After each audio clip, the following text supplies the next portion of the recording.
Assalamualaikum warahmatullahi wabarakatuh. Kita akan membawakan materi tentang lembaga pembiayaan syariah pada mata kuliah manajemen keuangan syariah. Saya sendiri Muhammad Nurilai Zakaria Fisabilillah dan rekan saya Vanida Yolandini dan Ratu Aliang Gita Putri. Untuk materi sebagai berikut. Ya, selanjutnya saya akan menjelaskan tentang lembaga pembiayaan syariah. Secara umum, perusahaan pembiayaan syariah atau PPS adalah perusahaan pembiayaan yang dalam menjalankan kegiatan usahanya hanya menyalurkan pembiayaan atau pendanaan kepada masyarakat berdasarkan atau sesuai dengan prinsip akad syariah. Jenis pengertian. Pertama, ada perusahaan pembiayaan syariah, yaitu badan usaha yang khusus didirikan untuk melakukan sewa guna usaha, anjak piutang, pembiayaan konsumen, dan atau usaha kartu kredit yang sesuai dengan prinsip syariah. Dan yang kedua, ada perusahaan modal ventura syariah, yaitu badan usaha yang melakukan usaha pembiayaan atau penyertaan modal ke dalam suatu perusahaan yang menerima bantuan pembiayaan. Investasi company untuk jangka waktu tertentu dalam bentuk penyertaan saham, penyertaan melalui pembelian obligasi konversi, dan atau pembiayaan berdasarkan pembagian atas hasil. Yaitu yang terakhir ada perusahaan pembiayaan infrastruktur syariah, yaitu badan usaha yang didirikan khusus untuk melakukan pembiayaan dalam bentuk penyediaan dana pada proyek infrastruktur yang sesuai dengan prinsip syariah.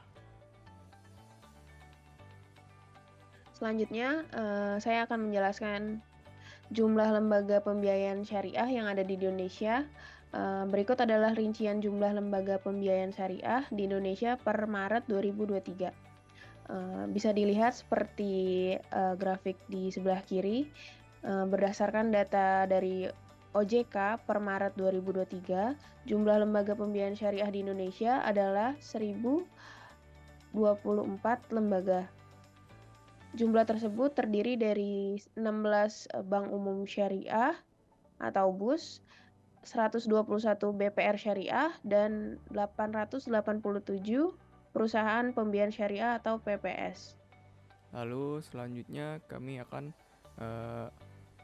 menganalisis suatu kesehatan pada lembaga pembiayaan syariah, yaitu FIF Syariah. Saya akan menjelaskan PT FIF Syariah merupakan perusahaan pembiayaan konvensional dan syariah bagi konsumen yang ingin membeli berbagai kebutuhan dan didirikan pada tahun 1989 yang bergerak di bidang sewa guna usaha, anjak piutang dan pembiayaan konsumen seperti pembiayaan motor Honda, pembiayaan elektronik, dan perabotan rumah tangga dan lain-lain. Perusahaan ini juga memiliki usaha di bidang lain, antara lain pembiayaan investasi, pembiayaan modal kerja, dan lain-lain.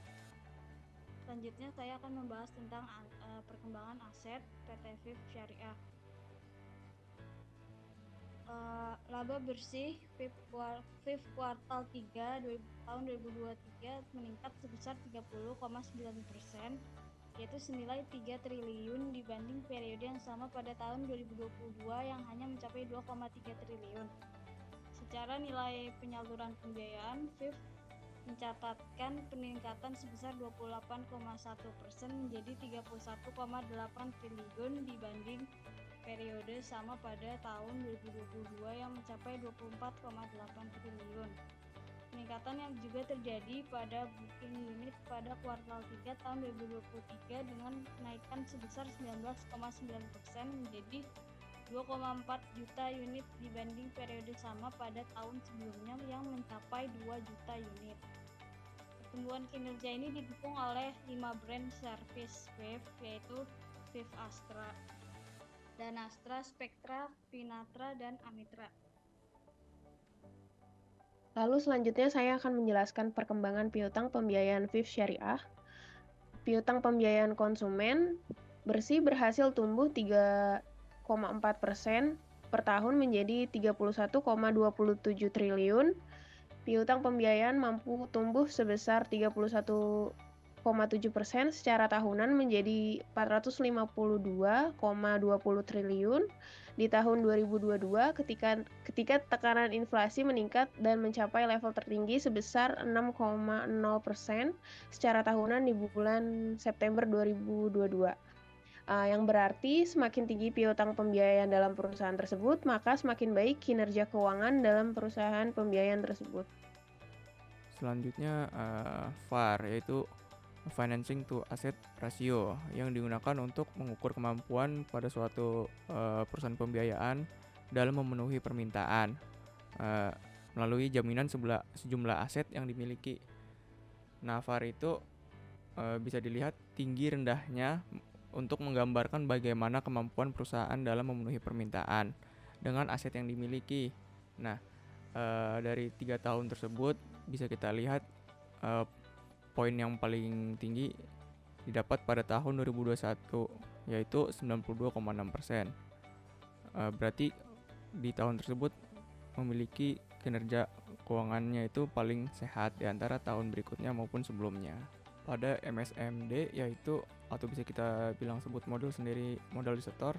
Nah, perusahaan pembiayaan menyebutkan bahwa perusahaan pembiayaan wajib memiliki modal sendiri sekurang-kurangnya sebesar 50% dari modal depositor. Nah, pada perusahaan FIF Syariah ini pada tahun 2021 mencapai 3.314,3%. Dan yang terakhir pada tahun 2022 yaitu mencapai 3.990%.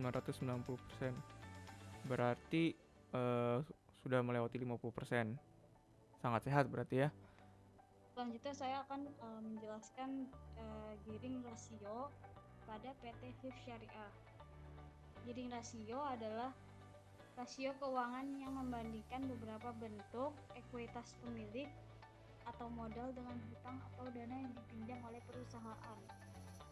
Kemudian gearing rasio menunjukkan sejauh mana operasi perusahaan didanai oleh modal ekuitas suatu perusahaan. Kemudian jika dilihat di tahun 2021, jumlah gearing rasio di PT FIF Syariah sebesar 1,84%.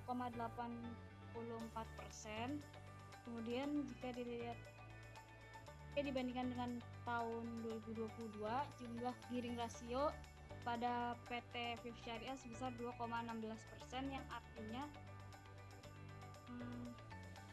rasio gearing yang lebih tinggi menunjukkan bahwa suatu perusahaan memiliki tingkat leverage keuangan yang lebih tinggi, karena hal ini disebabkan karena perusahaan mempunyai leverage yang lebih tinggi dan mempunyai jumlah hutang yang lebih besar dibandingkan dengan ekuitas pemegang saham. Kemudian entitas dengan rasio gearing yang tinggi memiliki jumlah debt to service yang lebih tinggi, sedangkan perusahaan dengan perhitungan gearing rasio yang lebih rendah memiliki lebih banyak ekuitas yang dapat diandalkan untuk pendanaan. Sekian. Baik, karena materi yang kita paparkan sudah usai, mulai dari pembahasan lembaga pembiayaan syariah hingga menganalisis keuangan pada lembaga pembiayaan FIF Syariah, kami dari kelompok 2 kurang lebihnya mohon maaf. Wassalamualaikum warahmatullahi wabarakatuh.